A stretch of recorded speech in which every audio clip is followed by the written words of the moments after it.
চায়নাতে পড়াশোনার 5টি বেনিফিট, অর্থাৎ বাংলাদেশের শিক্ষার্থীরা বর্তমান টাইমে কেন চায়না পড়া উচিত বা চায়নাতে গ্র্যাজুয়েশন কমপ্লিট করা উচিত অথবা উচ্চশিক্ষা বা পিএইচডি করা উচিত সেই ব্যাপারে কথা বলবো।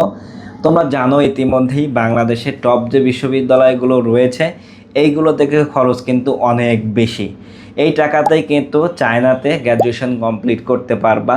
তো কী বেনিফিট পাবা? বাংলাদেশে ধরো তোমার 10 থেকে 15 লাখ টাকা খরচ করে বাংলাদেশে পড়া ঠিক হবে, নাকি সরাসরি চায়নাতে এই খরচে পড়া ঠিক হবে, সেটা নিয়েও কথা বলবো এই ভিডিওতে। তো চলো শুরু করা যাক। প্রথমেই বলেছিলাম 5টি কারণে চায়না পড়া উচিত। 1 নাম্বার হচ্ছে সাশ্রয়ী খরচে চায়নাতে পড়ার সুযোগ রয়েছে। এটা ব্যাপারটা কেমন? ব্যাপারটা হচ্ছে তারা চাচ্ছে বিভিন্ন দেশ থেকে তাদের বিশ্ববিদ্যালয় অথবা তাদের যে ইউনিভার্সিটিগুলো রয়েছে তাদের দেশের সেসব ইউনিভার্সিটিতে পড়াশোনার সুযোগ করে দেওয়া। তো আমি কিছু ভালো ভালো ইউনিভার্সিটি দেখলাম যেখানে হচ্ছে খরচ মোটামুটি বাংলাদেশের টাকায় 10 থেকে 15 লক্ষ টাকা লাগবে, যেটা হচ্ছে নর্থ সাউথ ব্রাক বা আদার যে ইউনিভার্সিটিগুলো আছে সেম টাইপের। কিন্তু ইন্টারেস্টিং ব্যাপার হচ্ছে চায়নার ওইসব বিশ্ববিদ্যালয় কিন্তু র্যাঙ্কিংয়ে এইসব বাংলাদেশের সব বিশ্ববিদ্যালয় এই খরচের মধ্যে রয়েছে, তার থেকে কিন্তু র্যাঙ্কিংয়ে ভালো চায়নার ওই সব বিশ্ববিদ্যালয়গুলো। তো সুতরাং বলাই যেতে পারে র্যাঙ্কিংয়ের দিক থেকে যেসব বিশ্ববিদ্যালয় চায়না রয়েছে 10 থেকে 15 লাখ টাকা খরচে, সেই সব বিশ্ববিদ্যালয়ে কিন্তু আমি মনে করি চায়নাতে পড়া তোমাদের ভালো হবে। চায়নাতে পড়া 2 নাম্বার কারণ হচ্ছে এটা বিশ্বমানের উচ্চশিক্ষার অনেকগুলো প্রতিষ্ঠান রয়েছে এবং গবেষণা কিন্তু প্রচুর। তোমরা ইতিমধ্যেই জানো বিশ্বের কিন্তু এখন একটি শক্তিধার এবং প্রযুক্তির দিক থেকে ভালো করছে চায়না। সুতরাং তুমি যদি চায়না থেকে ডিগ্রি সম্পূর্ণ করো তোমার কিন্তু অনেক গবেষণার সুযোগ আছে। বাংলাদেশের বিশ্ববিদ্যালয়গুলো কিন্তু গবেষণার জায়গা থেকে অনেক পিছিয়ে আছে। শুধু বাংলাদেশের পাবলিক প্রাইভেট যে ইউনিভার্সিটি কথাই বলো না কেন, সেই তুলনায় কিন্তু চায়নার বিশ্ববিদ্যালয়গুলো গবেষণার দিকে নজর দিয়েছে এবং উচ্চশিক্ষা গ্রহণের পরে কিন্তু তোমার ইন্টারন্যাশনালি কানেক্টিভিটি অনেক বাড়বে। সুতরাং আমি মনে করি চায়না তোমাদের জন্য বেটার অপশন হতে পারে। 3 নাম্বার যে পয়েন্ট বলবো সেটা হচ্ছে প্রযুক্তির বিশ্লেষণ বা উদ্ভাবন।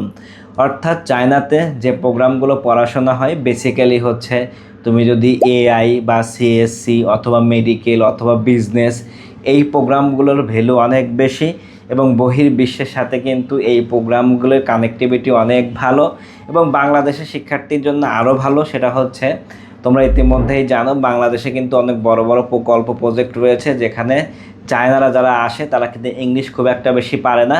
তাদের তুমি যদি সাপোর্ট দিতে পারো বা টেকনিক্যালি হোক বা নন টেকনিক্যালি হোক, তাহলে কিন্তু সেটাও কিন্তু একটা ভালো সেক্টর হতে পারে। এই জন্য চায়নাকে আমরা মনে করছি ভালো হবে। 4 নাম্বার ইস্যু যেটা বলবো, ইতিমধ্যেই তোমরা জানো বাংলাদেশের সাথে সবচেয়ে থেকে ভালো সম্পর্ক এখন চায়নার সাথে। তো চায়না কিন্তু বাংলাদেশ থেকে যারা যায় সেসব শিক্ষার্থীরা কিন্তু গতানুগতিক অন্য অন্য দেশের তুলনায় চায়নাতে কিন্তু তারা বেশ ভালোভাবে জীবনযাপন করতে পারে।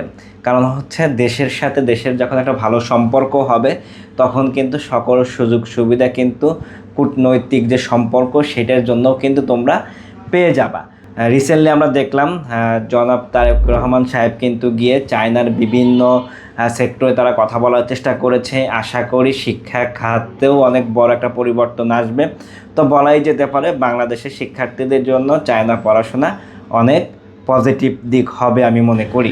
সর্বশেষ 5 নাম্বার যেটা বলবো, ইতিমধ্যে আলোচনার মধ্যে কিছু ব্যাপারটা চলে এসেছে তারপরেও বলি, সেটা হচ্ছে টিউশন ফি অর্থাৎ স্কলারশিপ। চায়নাতে স্কলারশিপ পাওয়ার কিন্তু অনেক সুযোগ রয়েছে, ওদের কিন্তু একাধিক স্কলারশিপ রয়েছে। লাইক হচ্ছে বহির্বিশ্ব থেকে কেউ গেলে একটা স্কলারশিপ পায়, অথবা তুমি চায়না ভাষা যদি ভালো পারো সেটার জন্য স্কলারশিপ পাবা, অথবা চায়না যেহেতু ইংলিশের প্র্যাকটিসটা খুবই কম করে সুতরাং তোমার যদি আইএলসের ভালো মার্ক থাকে তাহলেও কিন্তু ভালো স্কলারশিপ পাওয়ার সুযোগ রয়েছে। আমি মনে করি বাংলাদেশ থেকে যেসব শিক্ষার্থী যেতে চাও তোমাদের যদি রেজাল্ট ভালো থাকে এবং ইংলিশের বেসিক অনেক ভালো থাকে তাহলে কিন্তু চায়নাতে তুমি চমৎকার স্কলারশিপ পাবা। পাশাপাশি কিন্তু খুব বেশি কাজের সুযোগ থাকে না, বাট তারপরেও কিন্তু চায়নাতে বিভিন্ন সেক্টরে বিভিন্ন জায়গায় কাজের সুযোগ রয়েছে, স্কলারশিপ পাওয়ারও সুযোগ রয়েছে, পাশাপাশি কাজকর্ম করারও সুযোগ রয়েছে। তো প্রিয় শিক্ষার্থীরা, তোমরা যারা মোটামুটি 10 থেকে 15 অথবা 5 থেকে 10 লাখ টাকাও বাজেট তোমরা যা চায়না থেকে গ্র্যাজুয়েশন কমপ্লিট করতে চাচ্ছ তোমরা কিন্তু যোগাযোগ করতে পারো আমার সাথে, আদান ব্লগে SMS করতে পারো। আশা করি চায়নার কোন বিশ্ববিদ্যালয়ে পড়বা, কোন বিশ্ববিদ্যালয়ে তোমার জন্য ভালো হবে, কত পার্সেন্ট স্কলারশিপ পাবা, ডিটেলসই তোমাকে একটা পরামর্শ দিতে পারবো। সবাই ভালো থাকবা, সুস্থ থাকবা। আসসালামু আলাইকুম।